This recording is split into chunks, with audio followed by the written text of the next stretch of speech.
أعزائي الطلبة مرحبا بكم. Chers étudiants, bonjour et soyez les bienvenus dans les cours de module La symétrie cristalline et théorie de groupe destinés aux étudiants en première année master, option physique des matériaux. Alors, notre cours aujourd'hui, c'est les rayons X. Les rayons X. Avant de commencer ce cours, je vous rappelle que tout ce que nous avons déjà étudié auparavant, c'est de la théorie et de la géométrie. Donc les réseaux cristallins, les réseaux de Bravais, la symétrie, l'axe, le centre, les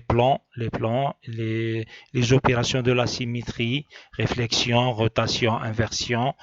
Tout ça, c'est de la géométrie. Donc, on passe maintenant à la physique, ce qui est les rayons X.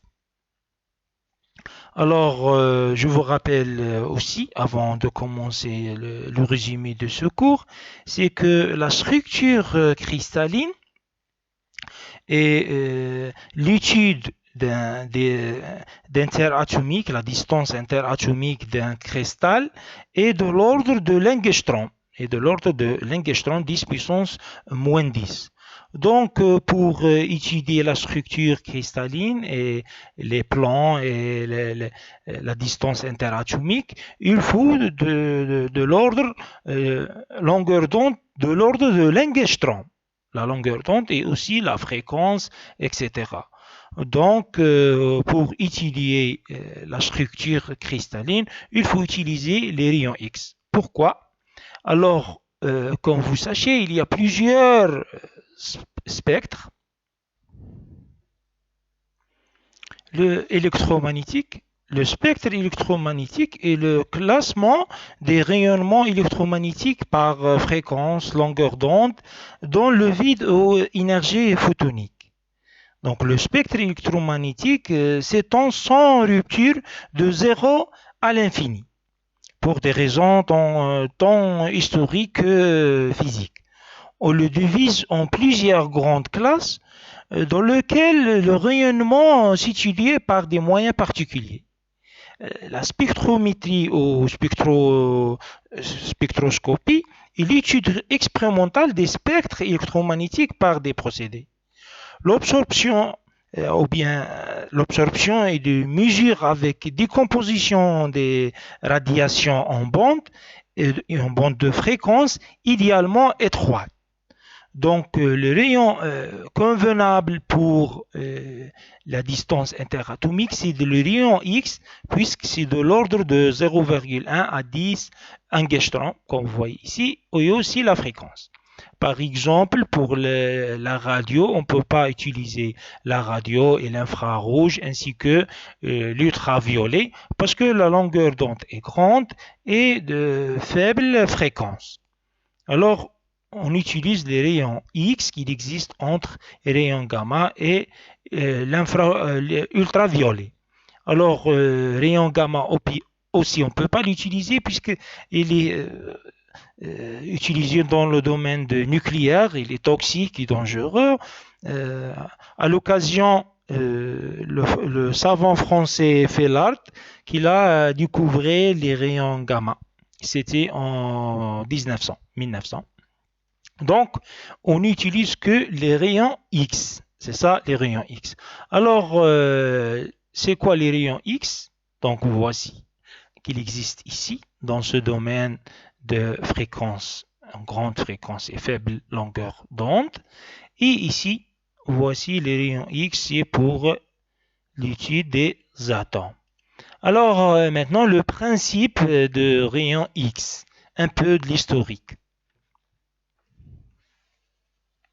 Un peu d'histoire sur les circonstances de la découverte de rayons X. Ils ont été découverts en 1895 par le physicien allemand Wilhelm Röntgen, qui s'appelle Wilhelm Röntgen.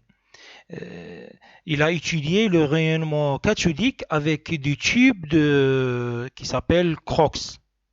Les tubes de Crookes sont des tubes vidés de gaz, tubes en verre, vidés de gaz. À l'époque, ils ont utilisé sur les tubes vidés de gaz. Alors, comme la figure montre, en 1901, il reçut le prix Nobel, c'était le premier prix Nobel en physique, en récompense de ses travaux sur la découverte des rayons X. Alors, c'est quoi rayon? Rayon cathodique. Les rayons cathodiques est un faisceau des électrons produits dans un tube de verre sous vide. Donc, voici un faisceau des électrons produits dans un tube de verre sous vide, équipé d'au moins deux électrodes, comme vous voyez ici, deux électrodes. Alors, comme la montre dans cette figure, où c'est la cathode qui est chauffée par une faible tension pour produire des électrons. On va accélérer les électrons. L'autre côté, c'est de l'anode. Alors, une anode est soumise, polarisée à une autre tension B. Alors, pour accélérer les électrons, comme j'ai dit, est produit au niveau de la cathode qui viennent frapper l'anode. Alors, c'était le 8 novembre 1895, le physicien allemand Wilhelm Röntgen a constaté que l'écran recouvert d'une couche de platine au cyanure de barium, placé fortuitement, c'est-à-dire par coïncidence, à côté des tubes Crookes. Alors, ça devient fluorescent lors de la décharge, lors du passage des électrons de la cathode vers l'anode.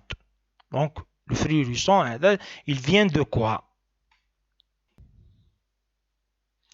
Un rayonnement émané dans le tube et impressionné dans un écran fluorescent qui était là de matière fortuite, c'est-à-dire par coïncidence.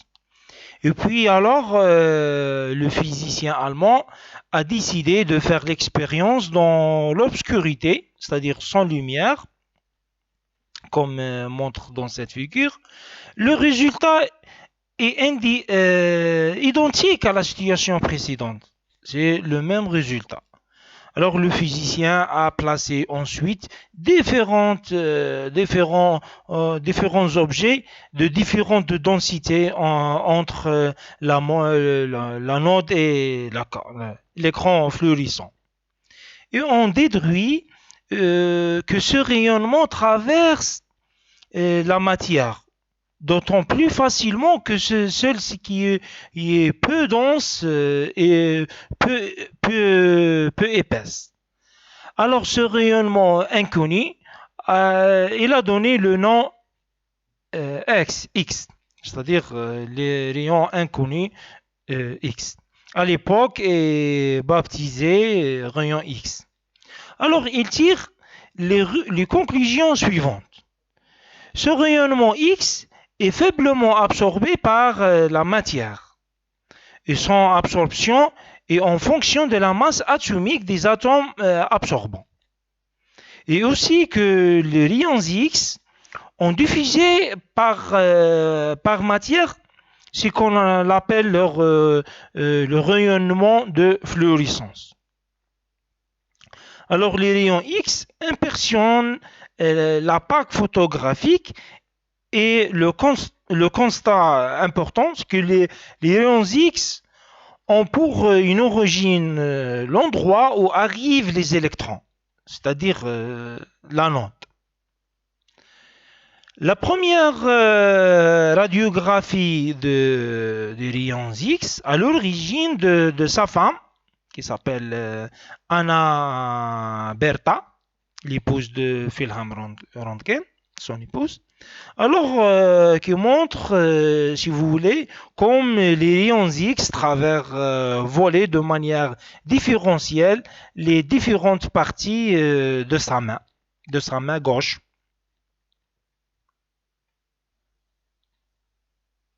Il existe cette photo dans un musée en Allemagne. et vous pouvez consulter le site, vous cliquez sur ce lien. Alors maintenant, je résume. C'est quoi les rayons X? Ce sont des rayonnements électromagnétiques à haute fréquence constitués de photons dont l'énergie varie une certaine d'électronvolts, c'est-à-dire haute fréquence et faible longueur d'onde de l'ordre de 0,1 ou bien 0,01 à 10 angstrom. Alors les rayons X sont des rayons électromagnétiques comme les ondes radio, la lumière visible ou l'infrarouge. Cependant, ils peuvent être produits de manière très spécifique, donc par accélération d'électrons ou par changement d'orbite d'électrons provoquant des couches électroniques. Alors, voici le principe. Ici, l'échantillon, eh bien le target ici. Donc, il y a un système de refroidissement et ici, il est incliné. Système de refroidissement pour l'énergie, le chauffage, le bombardement des électrons qui travers l'échantillon. Donc, ici, il faut un système de refroidissement et aussi incliné, échantillon incliné pour la réflexion. La réflexion des rayons et la diffraction des rayons X. Alors, c'est ça. Ici, c'est de tungstène. Donc, c'est comme celui-ci. Tube vidé. Aujourd'hui, il existe des fractaux des rayons X comme cette figure montre. Donc, vous pouvez consulter le site.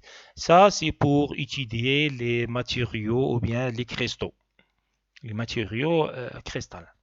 Alors, voici le principe de fonctionnement de rayons X. Avant de passer au spectre, alors je résume et c'est quoi la nature des rayons X? Alors, tout comme la lumière visible, les rayonnements X, comme la lumière visible au rayonnement gamma, c'est un rayonnement électromagnétique. Alors, il est caractérisé par un champ électromagnétique sinusoïdal qui se propage à la vitesse de la lumière. Alors, sur le spectre électromagnétique, les rayons X se trouvent entre ultraviolet et le rayonnement gamma, comme j'ai expliqué auparavant. Donc, ce sont des rayonnements de forte énergie et de courte longueur d'onde. Et donc, sont comprises entre 0,1 à 10 angstrom. Alors, pour étudier ces rayons X et surtout le spectre d'émission de ce rayonnement, là, on a fabriqué des tubes,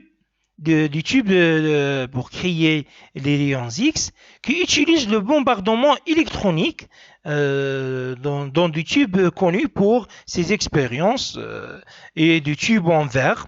Donc, nous avons une cathode pour produire les électrons sont soumis à une tension pour le changement de la position des électrons, donc pour accélérer les électrons.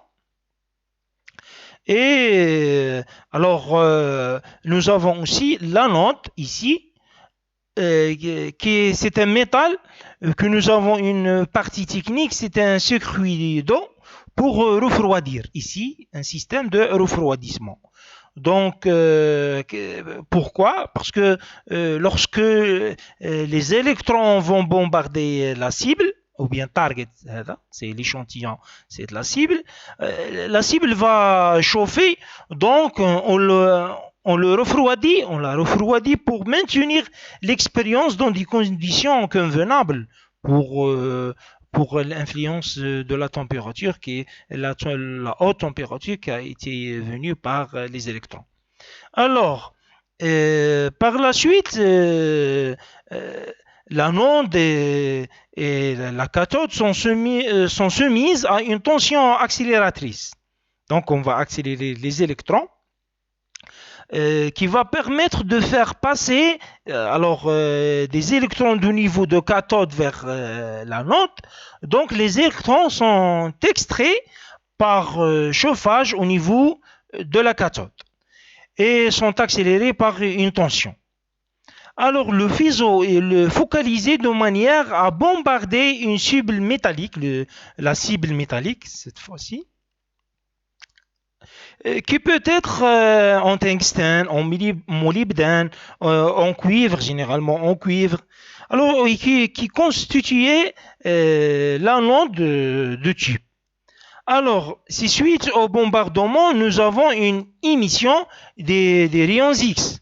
Alors, ce que nous allons essayer d'analyser l'intensité de ce rayonnement émis en fonction, bien sûr, de la longueur d'onde ou la fréquence. D'accord? Alors, ici, l'analyse du spectre d'émission de rayons X sur les deux courbes suivantes. Comme vous voyez ici, cette courbe, les deux courbes, nous avons les spectres caractéristiques de l'intensité de rayonnement émis par une cible en fonction de la longueur d'onde, comme j'ai expliqué à tout à l'heure. À gauche, à la longueur d'onde, la fréquence à droite, alors on constate que ces spectres-là peuvent être analysés comme étant constitués de deux composantes. Alors, un spectre de rayonnement continué, comme celui-ci, continué, en fonction de la fréquence ou bien la longueur d'onde, ici la fréquence et ici la longueur d'onde. Alors, un spectre continu et un spectre de rayons, des rayons ici. Alors, des pics. Ces pics sont caractéristiques de la cible. Alors, bien sûr, la relation entre la longueur d'onde et la fréquence est très simple, que vous connaissez très bien.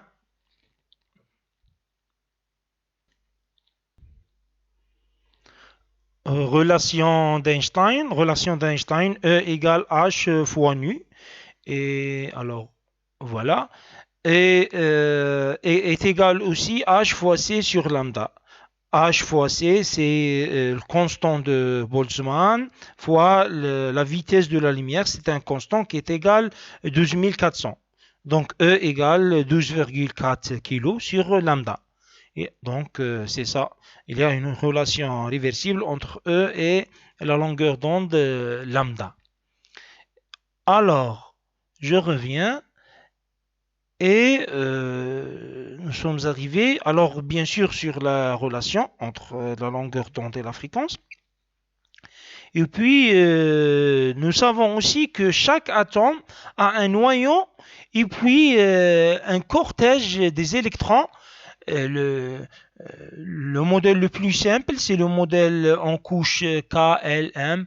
Voici le KLM, voici les couches KLM, etc. Alors, si vous voulez, les électrons, bien sûr, si le remplissage de ces couches obéit aux règles de la mécanique quantique. Alors, lorsqu'un électron fortement accéléré arrive, pénètre, alors s'il arrive à pénétrer l'atome, en principe, s'il ne voit pas l'interaction de noyau, il va continuer tout droit. Donc, il va continuer comme ça, tout droit.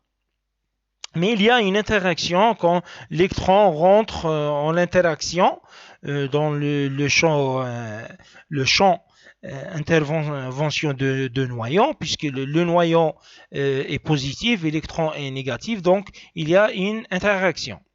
Alors le noyau, les électrons ralentis et déviés, et voilà donc la trajectoire qui va subir l'électron, s'il voulait, fortement accélérée quand il rentre à l'intérieur de l'anode. Bien sûr, si lorsque ce ralentissement et ce changement de cette déviation qu'il y a une production des deux photons. Donc, nous allons expliquer. Donc, un atome vient ici, donc bombardement donc électronique vient ici il y a sortie de l'électron, et un atome de la couche supérieure va descendre ici. Alors, je répète, lors de bombardement de la lampe, un électron fortement accéléré pénètre dans un atome à cause de champs électriques attractifs très intenses. Alors, très intense, c'est-à-dire à haute tension, du noyau, il est freiné et dévié. Alors, l'électron perd son énergie critique. C'est cette énergie entre l'électron en fin de trajectoire et l'électron incident qui est transformé en rayonnement X. Ce rayonnement qui est dû à ce freinage, là, en ce ralentissement des électrons à cause de l'interaction avec le noyau, est appelé le rayonnement de freinage. Alors, c'est pourquoi ce spectre est continué. Donc, ce spectre est continué. On a cette allure. Alors, essayons d'expliquer, si vous voulez, l'interaction de l'électron avec le noyau. Alors, sur cette figure, j'ai pris un noyau et un électron qui est une énergie avant d'interagir avec le noyau. Une énergie peu basse autour des moyens. Le champ interaction, c'est-à-dire lorsque l'élève entre dans cette zone, pour ce qu'il entre en interaction avec l'interaction attractive avec un noyau.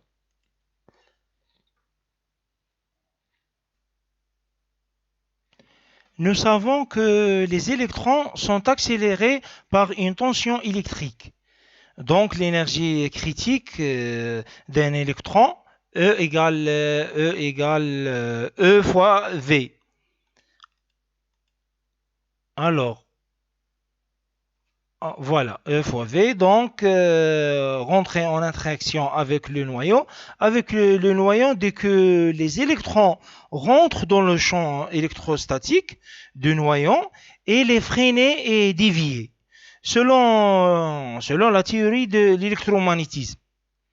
Toute charge accélérée et décélérée émet un rayonnement en principe ici, il est ralenti et freiné.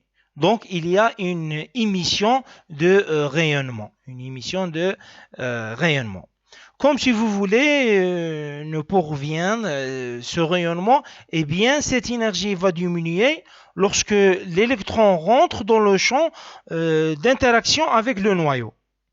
Dans un champ d'interaction avec le noyau et l'électron. Supposons ici. Alors, voici le noyau. La différence entre l'énergie de E1 moins E2, lorsque de ce freinage de cette déviation et la décélération, donc des électrons créent un flux de photons X, de photons X. Le spectre d'énergie est continué. Donc, ça donne un spectre continué, comme celui-ci. Pourquoi elle est continuée? Tout simplement parce que c'est la perte d'énergie continuée à perte. Laisse continuer, c'est la perte d'énergie dépend de la distance entre l'électron et le noyau. Donc, l'énergie, si vous voulez ici, l'interaction n'est pas la même chose. Et si la décélération dépend donc évidemment de la distance entre l'électron et le noyau, et par conséquent les photons émis peuvent avoir toutes les énergies comprises entre 0 et l'énergie cinétique. C'est-à-dire si vous voulez l'énergie d'interaction est nulle, cette énergie peut prendre par la photon X. Le photon X. Alors, va prendre toute l'énergie de l'électron. Toujours dans la compréhension de partie du spectre continu, alors ça expliqué par la fréquence maximale des spectres discontinués. Pourquoi des spectres discontinués? Donc, c'est ça nul à une fréquence maximale. Nous avons vu l'énergie E égale E1 moins E2. La perte d'énergie lors de freinage qui est l'origine de l'énergie de photon.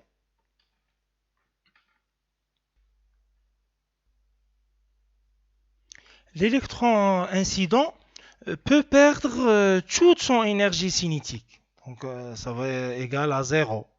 Par conséquent, ces énergies, ce qui conduit à une limite supérieure à la fréquence des photons, des photons émis. Alors, est égal à zéro. Par contre, donc, ce lieu doit être une fréquence maximale, puisque cette énergie, comme j'ai identifié de relation avec lui-même cette fréquence maximale. Alors, fréquence maximale dépend uniquement de la tension accélératrice et non du métal qui constituait la cible. Donc, rien à voir avec l'échantillon, avec le métal de la cible. Ce ne dépend que du dispositif expérimental. Donc, comme le freinage dépend de la distance à laquelle les électrons se rapprochent du noyau, les photons émis ont toutes les énergies comprises entre l'énergie cinétique 0. C'est-à-dire ici, si vous voulez louer maximum ces énergies, alors nous avons vu donc le spectre continu dépend de la tension d'accélération des électrons. Donc de l'énergie cinétique des électrons incidents. Donc chaque spectre présente une limite brutale du côté de la fréquence. Nous avons une expérience avec trois tensions. Alors, avec trois tensions,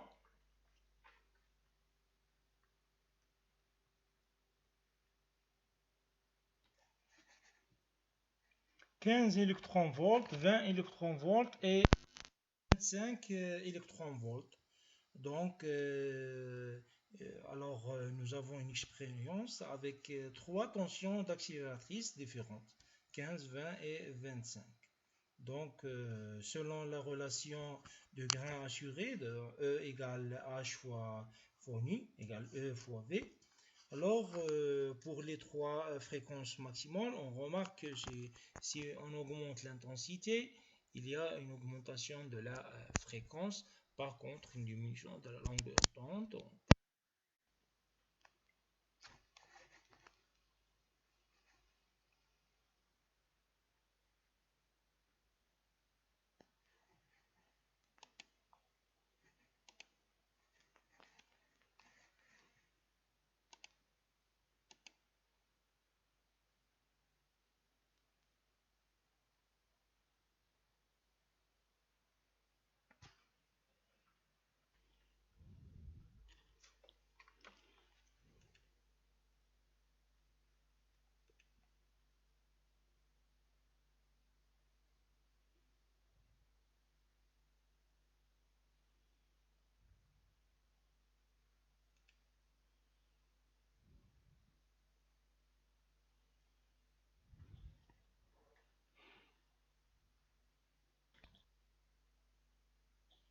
La loi de Moseley. Henry Moseley, c'est un physicien britannique, anglais. Il a établi la loi de Moseley. C'est la loi empirique concernant le spectre électromagnétique émis ou absorbé par les atomes. Elle est reliée à la fréquence nue d'une raie caractéristique au nombre des atomes Z, c'est-à-dire la relation, cette relation. Entre parenthèses, le savant Henry Moseley, il était tué dans une bataille de la Première Guerre mondiale en 1915 à l'âge de 27 ans, une bataille en Turquie contre l'Empire ottoman. Donc, c'est ça la loi de Moseley, loi empirique concernant le spectre électromagnétique émis ou absorbé par les atomes.